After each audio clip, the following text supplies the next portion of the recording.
Hello friends, আজকে আমি একটা চিচিঙ্গা ভাজা রেসিপি নিয়ে এসেছি। চিচিঙ্গাটাকে আমি গোটা ধুয়ে গাটা আগে ছুলে নিয়েছি, তারপরে গোটা ধুয়ে ওটাকে পাতলা পাতলা করে কেটে নিয়েছি। তার সাথে কেটেছি একটা পেঁয়াজ আর একটু কাঁচা লঙ্কা।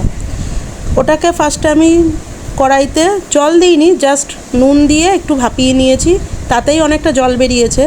সেটা আমি ছেঁকে নিয়েছি একটা ঝুড়ির মধ্যে রেখে।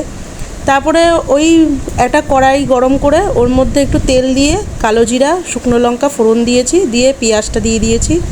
পেঁয়াজটা ভাজা ভাজা হয়েছে, নুন হলুদ দিয়ে দিয়েছি যেমন হয় আর কি, দিয়ে ওটাকে ভেজেছি। পেঁয়াজটাকে ভাজার পরে যেটা পেঁয়াজের কালারটা একটু চেঞ্জ হয়ে গেলে সেটা ওটার মধ্যে দিয়েছি হচ্ছে এই চিচিঙ্গাটা, সিদ্ধ করা চিচিঙ্গাটা। এটা দিয়ে ভালো করে নাড়াচাড়া করে নুন হলুদ একটু মিষ্টি সমস্ত কিছু দিয়ে ভালো করে ভেজেছি। ভাজার পরে ওটাকে নামিয়ে নিয়েছি। এটা বেশ রুটি দিয়েও ভালো লাগে, পরোটা দিয়েও